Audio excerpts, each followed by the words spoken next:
Hello friends, welcome to my channel Dev ji के tricks. Friends, आज की इस वीडियो में हम लोग पढ़ेंगे जो कि सामान्य विज्ञान का है। और सामान्य विज्ञान के अंतर्गत हम लोग भौतिक विज्ञान का एक मास्टर वीडियो पढ़ेंगे जहां पर आपके 71 प्रश्न हैं।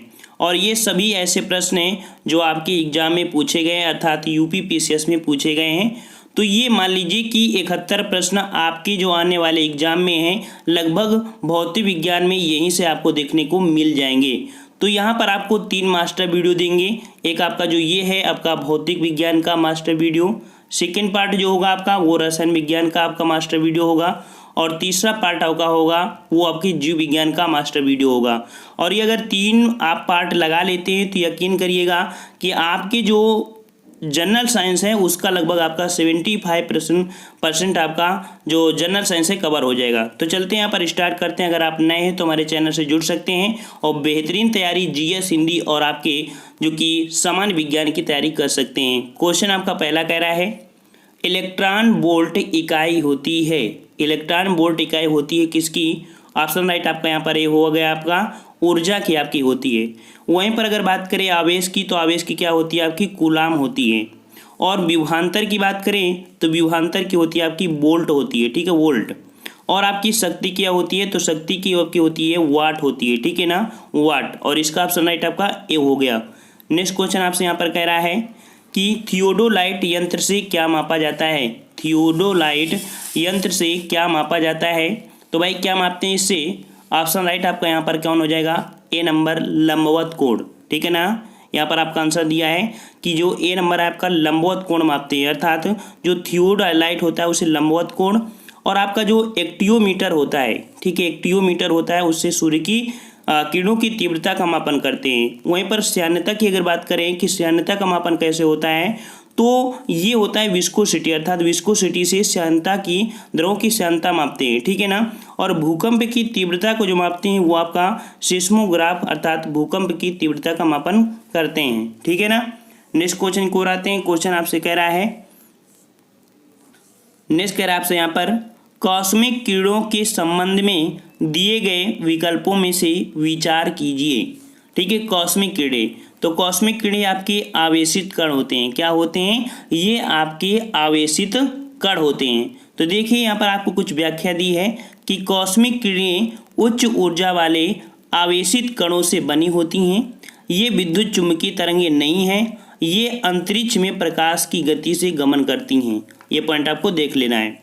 नेक्स्ट कह रहा है आपसे कि एफएम प्रसारण सेवा में प्रयुक्त होने वाले आवृत्ति बैंड का परास होता है।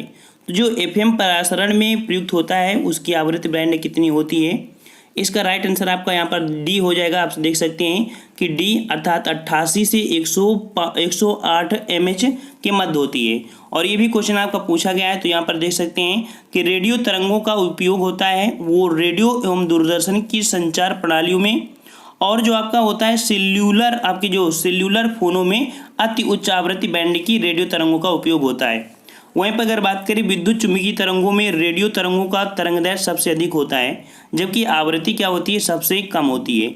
यहाँ पर एफएम की बात की गई थी, तो एफएम में जो प्रसारण सेवा में होता है उसकी ब्रांड जो आपकी होती है वो आपकी 88 से 108 होती है। और अगर बात करें टीवी, तो टीवी प्रसारण सेवा में जो आपकी होती है वो 54 mH, जो कि 54 से लेके आपकी कितनी होती है? 890 तक होती है, ठीक है ना। नेक्स्ट कर आपसे यहाँ पर कि पराश्रव तरंगों के बारे में निम्नलिखित कथनों पर विचार कीजिए। पराश्रव तरंगों की बात कर रहा है, तो यहाँ पर देखिए आपका पहला पॉइंट कह रहा है ये कीड़ों को नष्ट करती हैं, ये बात सही है। दूसरा है ये कपड़ों से धूल हटाकर उन्हें साफ करती हैं, ये भी सही है। तीसरा है कि इनका उपयोग बीमारियों के उपचार के लिए किया जाता है, ये भी पॉइंट आपका सही है। चौथा आपसे कह रहा है ये स्वचालित दरवाजों को नियंत्रित करती हैं, अर्थात ये भी आपका सही है। अर्थात कह सकते हैं कि यहाँ पर आपके देखते हैं ऑप्शन क्या दिए हैं, ऑप्शन आपका दिया है ये सही है, अर्थात आपका डी यहाँ पर आपका सही हो जाएगा, ठीक है ना। नेक्स्ट क्वेश्चन है, ये देखिए आपका ये जो दिया है पीडीएफ, आप पीडीएफ हमारे टेलीग्राम से डाउनलोड कर लीजिएगा। वहाँ पर आपको इसका पूरा व्याख्या सहित आपको आंसर देखने को मिल जाएगा, ठीक है। और आसानी से इसको पीडीएफ के माध्यम से भी पढ़ सकते हैं। और यहाँ पर चलते हैं नेक्स्ट क्वेश्चन की ओर। क्वेश्चन आपसे कह रहा है यहाँ पर कि यक्ष किरणों का प्रयोग किस लिए किया जाता है? यक्ष किरणों का प्रयोग किस लिए किया जाता है? तो ऑप्शन राइट आपका बी हो जाएगा। बहुमूल पत्थरों और हीरों में खराबी का पता लगाने के लिए ही जो एक्स किरणों का प्रयोग किया जाता है। ठीक है ना, यहाँ पर देख सकते हैं जो आपको क्वेश्चन दिया गया है कि जो एक्स किरणों का उपयोग होता है चिकित्सा के लिए, ठीक है ना। और सीटी स्कैन जो होता है, सीटी स्कैन का आपने नाम सुना होगा। सीटी स्कैन क्या होती है? बहुमूल पत्थरों और हीरों में खराबी का पता लगाने आदि, मतलब कह सकते हैं सीटी स्कैन जैसा आपका ये भी काम आपको करती है जो आपकी एक्स किरणें होती हैं। जैसे सीटी स्कैन करना है या बहुमूल पत्थरों को करना है या उनमें खराबी है तो आपका इसी के द्वारा ही करते हैं, एक्स किरणों के द्वारा। ठीक है ना, ये आपके क्वेश्चन आपके दिए गए हैं, इनको आप पढ़िएगा। नेक्स्ट आपसे विद्युत चुम्बकीय प्रेरण पर आधारित युक्ति कौन है? तो आपकी विद्युत चुम्बकीय आधारित आपकी प्रेरणा आपकी कौन सी हो जाएगी? डायनमो। ठीक है, डायनमो। और ये आपके देख लीजिए डायनमो के बारे में कि डायनमो विद्युत चुम्बकीय प्रेरण के सिद्धांत पर आधारित है। जब तारों की एक कुंडली को स्थायी चुम्बकीय क्षेत्र में घुमाया जाता है तो उसमें प्रेरित विद्युत धारा उत्पन्न हो जाती है और यह यांत्रिक ऊर्जा को विद्युत ऊर्जा में परिवर्तित करती है। यहाँ पर देख सकते हैं कि माइक्रोफोन, ट्रांसफार्मर, डायनमो या विद्युत जनित्र विद्युत चुम्बकीय प्रेरण के सिद्धांत पर आधारित होते हैं। ठीक है ना। दूसरा पॉइंट यहाँ पर देख सकते हैं कि विद्युत धारा के कारण उत्पन्न चुंबकीय क्षेत्र द्वारा किसी चालक में गति उत्पन्न की जा सकती है। इस सिद्धांत का विद्युत मोटर पर आधारित होती है। ठीक है ना। नेक्स्ट क्वेश्चन आपसे कह रहा है यहाँ पर कि ऊष्मा की इकाई निम्नलिखित में से कौन नहीं है? ऊष्मा की इकाई कौन सी नहीं है? तो आपकी ये आपकी सेंटीग्रेड नहीं है, लेकिन वहीं पर आपकी कैलोरी, अर्ग, जूल ये आपकी होती है। ठीक है, यहाँ पर देख लीजिए आपका डिस्क्राइब किया गया है कि ऊष्मा अर्थात हीट का एसआई मात्रक जूल है और ऊष्मा की अन्य मात्रक कैलोरी, किलो कैलोरी, ब्रिटिश ऊष्मीय इकाई होती है, थर्म होती है। ताप का मात्रक आपका सेंटीग्रेड, अर्थात ये ताप का मात्रक वही आपका सेंटीग्रेड है, ना कि ऊष्मा की है। ठीक है ना। नेक्स्ट क्वेश्चन आपसे यहाँ पर कह रहा है ताप के निम्नलिखित में से किस पैमाने में ऋणात्मक मान नहीं होता है? तो ऋणात्मक मान जो नहीं होता है आपके किस में नहीं होता है? तो केल्विन में ऋणात्मक मान कभी आपका नहीं होता है। नेक्स्ट करें आपसे कि दो समान द्रव्यमान की वस्तुओं की गतिज ऊर्जाओं का अनुपात 4:9 है, इनके वेगों का अनुपात क्या हो जाएगा? तो इनकी वेगों का अनुपात क्या हो जाएगा आपका? 2:3, क्योंकि ये आपकी रूढ़ में होती है, अनुपात में होता है ना, अर्थात कह सकते हैं कि 4/9। ठीक है, जो सूत्र होता है तो आपका इसका आएगा 2, इसका आएगा आपका कितना? 3 आ जाएगा। ठीक है ना, तो ये आपका हो जाएगा। नेक्स्ट करें आपसे जब कोई तरंग किसी दर्पण में से परावर्तित होती है तो परिवर्तन आता है उसके किस में आता है? उसके आयाम में परिवर्तन आता है। ठीक है, उसके आयाम में परिवर्तन आता है। यहाँ पर आप देख सकते हैं कि दर्पण से परावर्तित होने पर तरंग के आयाम में परिवर्तन हो जाता है, जबकि तरंग की आवृत्ति, तरंगदैर्घ्य, वेग में परिवर्तन नहीं होता है। नेक्स्ट कह आपसे कि पृथ्वी के चुंबकीय क्षेत्र का कारण क्या है? अर्थात जो पृथ्वी के अंदर चुंबकीय क्षेत्र है इसका कारण आपका क्या है? तो 12 का ऑप्शन यहाँ पर राइट क्या हो जाएगा? तो आपका फर्स्ट हो जाएगा भूक्रोड के अंदर की चक्र रेखाएं। ठीक है, भूक्रोड के अंदर जो चक्र रेखा धाराएं हैं उसी के कारण आपका चुंबकीय क्षेत्र आप उत्पन्न होता है। नेक्स्ट करें आपसे यहाँ पर कि निम्नलिखित में से कौन सी लंबाई 10⁻13 मीटर के बराबर होती है? तो 10⁻13 मीटर के बराबर कौन सी होती है? 13 का ऑप्शन आपका कौन हो जाएगा यहाँ पर? तो ऑप्शन बी हो जाएगा, जो आपकी एक एक्स-रे यूनिट होती है ये इसके बराबर आपके होती है। नेक्स्ट करें आपसे यहाँ पर नैनो कण का आकार निम्नलिखित में से किसके बीच होता है? तो नैनो कण का जो आकार होता है वो किसके बीच में होता है? ऑप्शन सी हो जाएगा आपका 1 mm से लेके 100 nm तक आपका होता है। ठीक है, 1 nm से लेके 100 nm तक आपका होता है। नेक्स्ट करें आपसे पुच्छल तारे अर्थात जो धूमकेतु की पूंछ की दिशा सदैव कैसी होती है? जो पुच्छल तारे होती हैं इनकी जो दिशा होती है हमेशा कैसी होती है? सूर्य से दूर की ओर होती है। ठीक है, सूर्य से दूर की ओर होती है। सभी क्वेश्चन आपके एग्जाम में पूछेगी, इसलिए हमने यहाँ पर आपका चाहा कि ये वीडियो आपके लिए बना दें और काफ़ी अच्छे क्वेश्चन भी है। ठीक है ना। नेक्स्ट करें आपसे कि राष्ट्रीय भौतिकी प्रयोगशाला स्थित है। राष्ट्रीय भौतिकी प्रयोगशाला कहाँ पर है आपकी? तो ये आपके नई दिल्ली में है। ठीक है, कहाँ पर है? नई दिल्ली में है। नेक्स्ट कह रहे हैं पत्थर को ठोकर मारने में चोट लगने का कारण क्या है? अगर पत्थर में ठोकर मारते हो तो इसका मतलब होता है प्रतिक्रिया वो देता है। वो क्या देता है? प्रतिक्रिया। इसलिए इसे क्रिया प्रतिक्रिया का नियम भी आपको बोला गया है। ऑप्शन राइट आपका सी हो जाएगा। नेक्स्ट कह रहा है आपसे पदार्थ के संवेग और वेग के अनुपात से कौन सी भौतिक राशि प्राप्त की जाती है? संवेग और वेग के अनुपात से जो आपकी भौतिक राशि बनती है वो आपकी द्रव्यमान बनती है। ऑप्शन राइट आपका सी हो जाएगा। नेक्स्ट क्वेश्चन की ओर आते हैं। क्वेश्चन आपसे यहाँ पर कह रहा है कि जब एक व्यक्ति तीव्र प्रकाश क्षेत्र से अंधेरे कमरे में प्रवेश करता है तो उसे कुछ समय के लिए स्पष्ट दिखाई नहीं देता, बाद में धीरे धीरे उसे चीज़ें दिखाई देने लगती हैं। इसका कारण क्या है भाई? इसका कारण क्या हो जाएगा? तो कारण आपका यही होगा कि आँखों का अंधेरे के प्रति कुछ समय में अनुकूलित होना, अर्थात कह सकते हैं कि ऑप्शन आपका डी हो जाएगा यहाँ पर। ठीक है, डी ऑप्शन आपका यहाँ पर सही हो जाएगा। नेक्स्ट कह रहा है आपसे कि प्रत्यावर्ती धारा को दिष्ट धारा में परिवर्तित करने वाली युक्ति कौन सी है? तो प्रत्यावर्ती धारा को दिष्ट धारा में जो परिवर्तित करती है ये आपकी कौन सी है? तो 20 का ऑप्शन राइट आपका यहाँ पर कौन से हो जाएगा? तो बी हो जाएगा। जो रेक्टिफायर है, रेक्टिफायर होता है वो आपको डीसी के एसी में आपका कन्वर्ट करता था, प्रत्यावर्ती धारा को दिष्ट धारा में परिवर्तित करता है। नेक्स्ट कह रहा है आपसे कि यदि 60 वाट का बल्ब प्रतिदिन 5 घंटे प्रयोग किया जाए तो 30 दिन में कितने यूनिट बिजली खर्च हो जाएगी? ठीक है, इसका हम लोग स्पेशल वीडियो लेके आएंगे जो कि आपका सवाल से संबंधित होगा। ठीक है, जो आपकी इसमें से सवाल हैं तो सवाल के स्पेशल वीडियो हम लेके आएंगे जो आपके पूरे के पूरे आपके सवाल आपको देखने के मिलेंगे जो कि हर चैप्टर से संबंधित। ठीक है, आपको ऐसे क्वेश्चन मिलेंगे। यहाँ पर अगर हम सवाल सॉल्व कराएंगे तो समय लग जाएगा इस कारण से। ठीक है, क्योंकि वीडियो बहुत लंबा हो जाएगा। नेक्स्ट कह रहा है आपसे कि एसी परिपथों में एसी मीटर मापते हैं। तो जो एसी परिपथ होते हैं उनमें से एसी मीटर मापते हैं वो क्या? तो वो मापते हैं आपके जो कि आरएमएस मान मापते हैं। ठीक है, आरएमएस मान मापते हैं। नेक्स्ट यहाँ पर देख सकते हैं आरएमएस का मतलब क्या होता है, तो यहाँ पर देख सकते हैं इसका मतलब भी आपको दे दिया गया है। ठीक है ना। नेक्स्ट कह रहा है आपसे कि बिजली के बल्ब के फिलामेंट के निर्माण के लिए टंगस्टन का प्रयोग किया जाता है। क्यों? क्योंकि टंगस्टन का इसलिए प्रयोग किया जाता है, कह सकते हैं कि जो आपका टंगस्टन होता है इसका गलनांक बहुत ऊंचा होता है। क्या होता है? गलनांक बहुत ऊंचा। ऑप्शन राइट आपका यहाँ पर डी हो जाएगा। नेक्स्ट कह रहा है आपसे प्रिज्म में प्रकाश के विभिन्न रंगों का विभाजन होता है, ये किस कारण होता है, कैसे होता है, इसका कहते क्या है? तो प्रिज्म में प्रकाश के विभिन्न रंगों का जो विभाजन होता है उसे बोलते हैं, कह सकते हैं कि आपका प्रिज्म में प्रकाश के विभिन्न रंगों का विभाजन, इसे वर्ण विक्षेपण बोलते हैं। क्या बोलते हैं? वर्ण विक्षेपण बोलते हैं। ये आपका शुद्ध होगा। इसमें कोई ऑप्शन नहीं है, लेकिन ऑप्शन आपका डी दिया गया अपवर्तन। अपवर्तन नहीं कह सकते हैं, वर्ण का विक्षेपण। जो वर्ण विक्षेपण होता है उसी के माध्यम से प्रिज्म से आपके विभिन्न रंगों में, जिसे विबज्योर के नाम से आप लोग जानते हैं। ठीक है ना। तो इसका ऑप्शन आपका होगा वर्ण विक्षेपण। ठीक है ना। नेक्स्ट कर आपसे यहाँ पर क्वेश्चन कि लेंस किससे बनता है? जो लेंस होते हैं वो आपके किससे बनती है? तो एक कांच होता है आपका फ्लिंट कांच। जो फ्लिंट कांच होता है उससे आपके क्या बनते हैं? आपके लेंस बनते हैं। ठीक है ना। नेक्स्ट कर आपसे स्टेथोस्कोप किस सिद्धांत पर कार्य करता है? तो आपका जो स्टेथोस्कोप होता है वो किस सिद्धांत पर कार्य करता है? 26 का ऑप्शन राइट आपका यहाँ पर सी हो जाएगा, ध्वनि का परावर्तन। ठीक है, ध्वनि का परावर्तन के सिद्धांत पर आपका स्टेथोस्कोप कार्य करता है। यहाँ पर देख सकते हैं स्टेथोस्कोप है क्या? तो स्टेथोस्कोप हृदय तथा फेफड़ों की आवाज़ सुनने का यंत्र है जो ध्वनि के परावर्तन के सिद्धांत पर आधारित है, और ऑप्शन आपका यहाँ पर सी हो गया। ठीक है ना। नेक्स्ट कह रहा है आपसे कि घड़ी के स्प्रिंग में भंडारित ऊर्जा, घड़ी की स्प्रिंग में भंडारित ऊर्जा होती है, ये आपकी स्थिति ऊर्जा होती है। अर्थात कह सकते हैं जो आपकी घड़ी होती है उसमें से चाबी होती है ना, उसको भरते हैं तो जब भरने के बाद जो ऊर्जा होती है आपकी स्थिति ऊर्जा होती है। ऑप्शन राइट आपका बी हो जाएगा। नेक्स्ट कह रहा है आपसे फ्यूज तार की विशेषता होती है। जो आपकी फ्यूज तार लगाए जाते हैं परिपथ में उनकी विशेषता क्या होती है?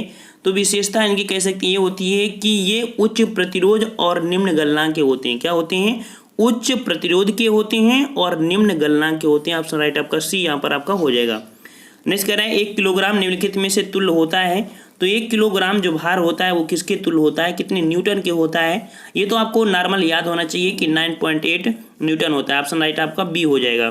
नेक्स्ट कह रहा है आपसे कि 1 किलोग्राम भार में 9.8 न्यूटन होते हैं, और ये मतलब व्याख्या दिया गया है। ठीक है, इसका व्याख्या दे दिया गया है कि 1 किलोग्राम भार में 9.8 न्यूटन होते हैं, और 1 किलोग्राम भार का अर्थ है कि पृथ्वी की सतह पर 1 किलोग्राम भार द्रव्यमान के पिंड पर पृथ्वी द्वारा लगाया गया गुरुत्वाकर्षण, अर्थात ये जो भार होता है वो गुरुत्वाकर्षण बल होता है। नेक्स्ट करें आपसे एनेमोमीटर से निम्नलिखित में से किसका मापन किया जाता है? तो एनेमोमीटर से जो मापन करते हैं वो किसका करते हैं? तो 30 का ऑप्शन राइट आपका हो जाएगा सी, अर्थात पवन वेग मापते हैं। ठीक है, पवन का वेग नापते हैं। ऑप्शन आपका सी हो जाएगा। ठीक है ना। नेक्स्ट कह रहे हैं आपसे सोनार अधिकांशतः प्रयोग में आता था। जो सोनार विधि आपने सुना होगा, तो सोनार विधि होती है उससे क्या मापते हैं और यह किसके द्वारा प्रयोग की जाती है? तो समुद्र के अंदर की जो कह सकते हैं कि समुद्र के अंदर जो गहराई होती है उसमें छुपी वस्तुओं को सोनार की होती है। तो इसमें ऑप्शन का हो जाएगा डी, अर्थात नौ चालकों द्वारा सोनार विधि अपनाई जाती है। ठीक है ना। यहाँ पर सोनार का मतलब भी आपको दे दिया गया है यहाँ पर, ठीक है। सोनार मतलब होता क्या है कि समुद्र के अंदर छिपे पदार्थों का पता लगाने, इसमें से पराश्रव तरंगे, याद रखना कि जो सोनार विधि होती है उसमें से आपके पराश्रव तरंगों का प्रयोग करते हैं। सोनार का फुल फॉर्म आपका दे दिया गया है, मतलब कि आपको पीडीएफ डाउनलोड ही करना पड़ेगा और पीडीएफ डाउनलोड करने के बाद हर एक क्वेश्चन को आपको कॉपी नोट कर लेना है, ठीक है ना। नेक्स्ट कर आपसे जी स्पेक्ट्रम में जो अक्षर जी है ये शब्द किस लिए प्रयुक्त होता है, जी किस लिए प्रयुक्त होता है, तो ऑप्शन आपका सी हो जाएगा, जनरेशन, अर्थात जैसे आता है 2G होता है, 4G होता है, 5G है, तो ये आपके जी मतलब जनरेशन होता है। 2G में आप देख सकते हैं जी क्या है, जनरेशन आपकी यहाँ पर हो गई, ठीक है ना। नेक्स्ट क्वेश्चन आपसे कह रहा है कि कोबाल्ट 60 आमतौर पर विकिरण चिकित्सा में प्रयुक्त होता है क्योंकि यह उत्सर्जित करता था। जो कोबाल्ट 60 होता है ना, ये चिकित्सा में प्रयुक्त होता है। क्यों होता है, क्योंकि ये जो उत्सर्जित करता है वो उत्सर्जित क्या करता है, ऑप्शन राइट का सी हो जाएगा, गामा किरणें। क्या करता है, गामा किरणें उत्सर्जित करता है। नेक्स्ट कह आपसे कि यदि किसी चुंबक को समान लंबाई के दो टुकड़ों में काट दिया जाए तो दोनों में क्या परिवर्तन होगा, तो भाई दोनों में परिवर्तन ये होगा कि दोनों टुकड़े संपूर्ण चुंबक की तरह कार्य करेंगे। दोनों ही टुकड़े क्या करेंगे, दोनों ही टुकड़े चुंबकत्व का कार्य करेंगे। ऑप्शन आपका डी हो जाएगा।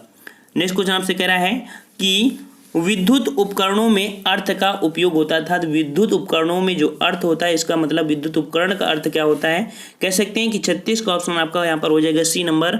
जो आपका सुरक्षा के लिए विद्युत उपकरण जो होते हैं वो आपकी सुरक्षा के लिए आपके लगे होते हैं। नेक्स्ट क्वेश्चन आपसे कह रहा है यहाँ पर कि कम वोल्टेज पर कार्य करने पर विद्युत मोटर प्रायः जल जाते हैं। कह रहा है कम वोल्टेज पर कार्य करने पर विद्युत मोटर प्रायः जल जाते हैं। क्योंकि कह सकते हैं कि यहाँ पर वे अधिक विद्युत धारा खींचते हैं जो वोल्टेज के प्रतिविलोम अनुपाती, अर्थात आपका ऑप्शन राइट आपका ए हो जाएगा यहाँ पर, ठीक है, ए, कि वे अधिक विद्युत धारा खींचते हैं जो वोल्टेज के प्रतिविलोम अनुपाती होती है, ठीक है।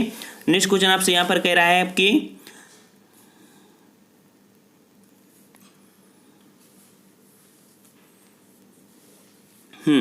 कह रहा है निम्न में से किसकी तरंग लंबाई सबसे अधिक होती है। तो निम्न से किसकी तरंग लंबाई सबसे अधिक होती है, क्वेश्चन आपका अभी पूछा गया था हाल ही में, और 40 का ऑप्शन राइट आपका डी हो जाएगा, रेडियो तरंगे। जो रेडियो तरंगे होती हैं इनकी आपकी जो लंबाई होती है सबसे अधिक होती है, ऑप्शन राइट डी हो जाएगा। नेक्स्ट क्वेश्चन आपसे यहाँ पर कह रहा है कि तापमान घटने के साथ साथ किसी धातु का प्रतिरोध, तो तापमान अगर घटता है तो उस प्रतिरोध का जो आपको होता है, प्रतिरोध में परिवर्तन क्या होगा, तो प्रतिरोध में परिवर्तन कह सकते हैं कि आपका घटता है, ठीक है, क्या हो जाएगा, घटता है, ऑप्शन राइट आपका ए हो जाएगा आपका, ठीक है ना। यहाँ पर देख सकते हैं दिया गया डिस्क्राइब करके कि धातुओं का प्रतिरोध ताप गुणांक धनात्मक होता है और धातुओं का विद्युत प्रतिरोध ताप बढ़ने से बढ़ता है जबकि ताप घटने से घटता है। नेक्स्ट कर आपसे यहाँ पर जो कि काफ़ी अच्छा क्वेश्चन है कि किसी तुल्यकाली उपग्रह की ऊंचाई की सतह से, मतलब कि जो तुल्यकाली उपग्रह होते हैं वो पृथ्वी की ऊंचाई से, जो पृथ्वी की सतह की ऊंचाई से कितनी ऊंचाई होते हैं, तो 42 का ऑप्शन राइट आपका यहाँ पर क्या हो जाएगा, तो ऑप्शन आपका ए हो जाएगा, 36,000 किलोमीटर की ऊंचाई पर आपके तुल्यकाली उपग्रह लॉन्च किए जाते हैं। नेक्स्ट कर आपसे कंप्यूटर में आईसी का अर्थ क्या होता है, तो कंप्यूटर में जो आईसी चिप होती है, तो आईसी का मतलब कह सकते हैं कि आईसी का जो नाम दिया जाता है वो किस लिए दिया जाता है, तो आईसी होता है आपका यहाँ पर एकीकृत परिपथ, अर्थात ऑप्शन आपका सी, एकीकृत आपका परिपथ होता है, ठीक है ना। नेक्स्ट क्वेश्चन आपसे कह रहा है यहाँ पर कि तुल्यकाली उपग्रह की परिक्रमण अवधि कितनी होती है, तो आपकी जो तुल्यकाली उपग्रह होते हैं उनकी परिक्रमण अवधि वो कितनी होती है, 44 का ऑप्शन राइट आपका सी हो जाएगा, आपका 24 घंटे, अर्थात यहाँ पर भू जो कहते हैं स्थैतिक वो आपका होता है, भू स्थैतिक अर्थात तुल्यकाली उपग्रह। नेक्स्ट कह आपसे कि वाहनों में स्नेहक तेल का प्रयोग किया जाता है, तो वाहनों में स्नेहक तेल का जो प्रयोग करते हैं वो किस लिए करते हैं, तो ये जो करते हैं 45 ऑप्शन राइट आपका यहाँ पर कौन हो जाएगा, डी, घर्षण कम करने के लिए, ठीक है, घर्षण कम करने के लिए हम लोग क्या करते हैं कि वाहनों में स्नेहक तेल का प्रयोग करते हैं। नेक्स्ट कर आपसे यहाँ पर देख लीजिए कि स्नेहक दो सतहों के बीच घर्षण को कम करता है, ठीक है। नेक्स्ट कर आपसे कि पानी से निकालने पर शेविंग ब्रश के बाल आपस में चिपक जाते हैं। आपकी जो शेविंग ब्रश होती है ना, तो जैसे ही पानी से डूबो और बाहर निकालो तो उसकी जो ब्रश के बाल होते हैं वो चिपक जाते हैं। क्यों चिपक जाते हैं, ये इसलिए चिपक जाते हैं क्योंकि इसमें पृष्ठ तनाव होता है, पृष्ठ तनाव के कारण आपकी चिपक जाते हैं। ऑप्शन राइट आपका ए हो जाएगा। नेक्स्ट क्वेश्चन आपसे कह रहा है कि निम्नलिखित में से, ठीक है, निम्नलिखित में से अधिक जलन किससे पैदा होती है। तो अधिक जलन जो पैदा होती है वो किससे होती है, भाप से। क्यों होती है, क्योंकि भाप की गुप्त ऊष्मा अधिक होती है, जैसे कि उबलता हुआ पानी, गर्म पानी, पिघली हुई बर्फ या भाप, तो भाप से होती है क्योंकि भाप की गुप्त ऊष्मा क्या होती है, ज़्यादा होती है। नेक्स्ट कह आपसे, कोई पिंड ऊष्मा का सबसे अधिक अवशोषक करता है जब वह, अर्थात जब कोई पिंड है सबसे अधिक अवशोषण कब करेगा, जब वह कह सकते हैं कि आपका वो काला और खुरदरा होगा। कैसा होगा, काला और खुरदरा होगा, वो पिंड आपका सबसे अधिक अवशोषण करेगा, ठीक है ना। नेक्स्ट क्वेश्चन आपसे कह रहा है यहाँ पर कि उस विकिरण ऊर्जा का नाम बताइए जिसकी न्यूनतम ऊर्जा है।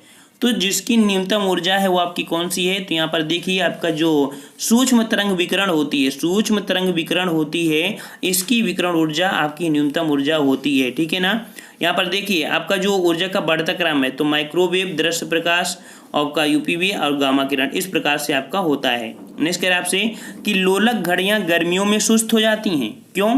तो आपकी जो लोलक घड़ियां होती हैं गर्मियों में सुस्त हो जाती हैं, क्यों सुस्त हो जाती हैं, तो ऑप्शन राइट आपका यहाँ पर 50 का हो जाएगा आपका सी, क्योंकि लोलक की लंबाई बढ़ जाती है, अर्थात जो लोलक होती है ना उसकी लंबाई बढ़ जाती है। ऑप्शन राइट आपका सी हो जाएगा, ठीक है, यहाँ पर देख लीजिए। नेक्स्ट कह रहा है आपसे कि प्रकाश की तीव्रता नापने के लिए जिस उपकरण का उपयोग किया जाता है उसे क्या कहते हैं, तो अर्थात प्रकाश की तीव्रता जो मापते हैं वो लक्स मीटर से नापते हैं, ठीक है, लक्स मीटर से मापते हैं। यहाँ पर देखिए एनमोमीटर वायु की गति मापता है, ठीक है ना, और कैलोरीमीटर किसी पदार्थ की जो कि खाद्य पदार्थ होते हैं, ठीक है ना, और आपका जो लक्ष्य मीटर अभी देखा था प्रकाश का हो गया। अल्टीमीटर क्या करता है, तो आपका जो अल्टीमीटर होता है विमानों अर्थात वायुयान की ऊंचाइयों को मापने के लिए प्रयोग करते हैं। ये आपके दिए हैं चारों पॉइंट, ठीक है।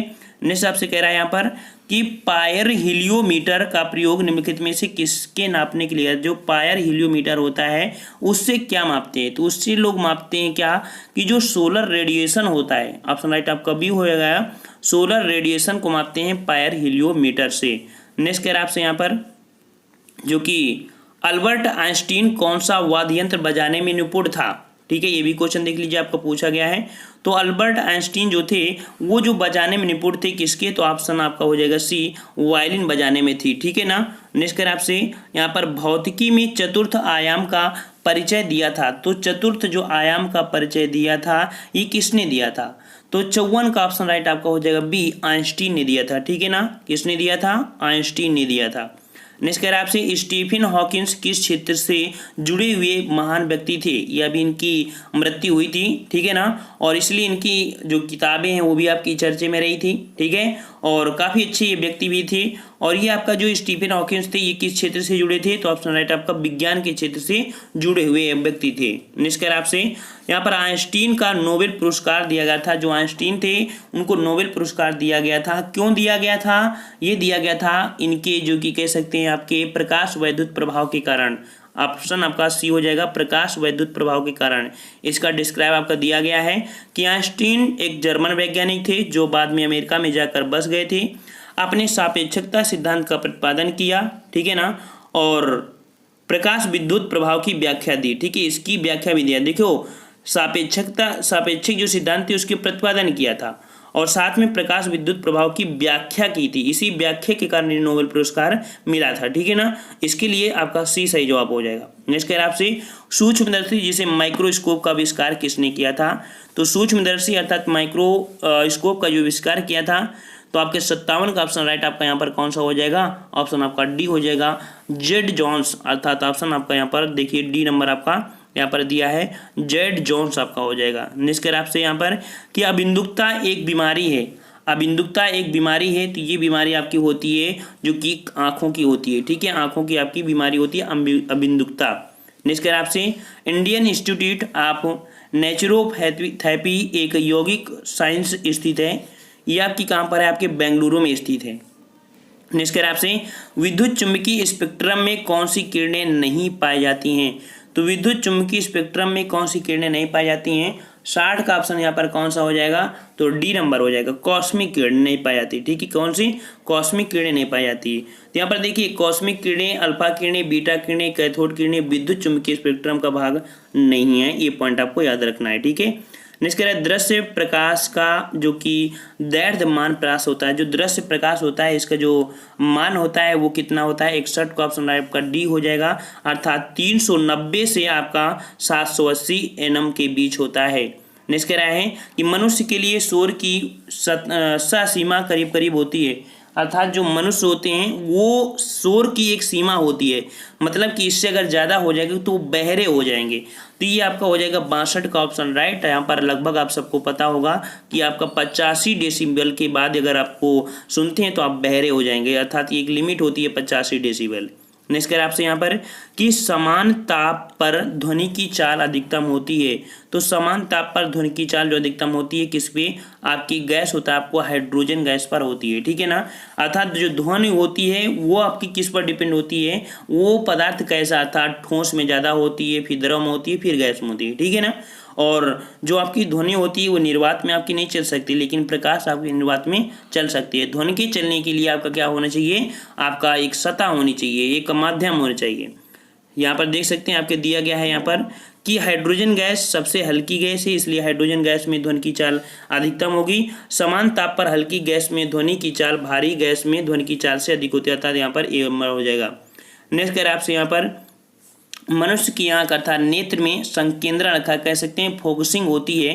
ये फोकस जो बिंदु होता है ये कहाँ होता है, ये आपका होता है ऑप्शन राइट आपका यहाँ पर हो जाएगा आपका सी, अर्थात आंख के लेंस की उत्तलता अर्थात वक्रता में परिवर्तन से, ऑप्शन आपका सी हो जाएगा। आंख की जो मनुष्य की आंख होती है इनमें से संकेंद्रण होती है आंख के लेंस की उत्तलता या वक्रता में परिवर्तन से होती है, ऑप्शन आपका सी हो जाएगा। यहाँ पर देखा गया दिया गया है कि आंख की मांसपेशियों को फैलाकर अथवा सिकोड़ कर लेंस की फोकस दूरी में परिवर्तन किया जा सकता है, जिससे आंख नेत्र लेंस की फोकसिंग हो जाती है। 65 नंबर आपसे यहाँ पर कह रहा है कि प्रकाश सीधी रेखा में गति करता हुआ प्रतीत होता है, क्यों, क्योंकि कह सकते हैं कि आपका जो प्रकाश की तरंगदैर्ध्य छोटी अर्थात कम होती है, प्रकाश की तरंगदैर्ध्य आपकी छोटी अर्थात कम होती है, ऑप्शन राइट आपका यहाँ पर सी हो जाएगा, ठीक है ना। नेक्स्ट कर आपसे यहाँ पर देखिए आपका डिस्क्राइब कर दिया गया है। नेक्स्ट कह आपसे कि निम्नलिखित तरंग दैर्ध्य में से आंख की सुग्राह्यता सबसे अधिक होती है, तो आंख की सुग्राह्यता अर्थात सेंसिटिविटी जो होती है सबसे अधिक होती है ये कितने एंगस्ट्रॉम के प्रकाश पर, तो यहाँ पर आपका जो ऑप्शन राइट आप बी है, अर्थात ये 5500 एंगस्ट्रॉम तक की आंख की सुग्राह्यता आपकी होती है, ठीक है ना।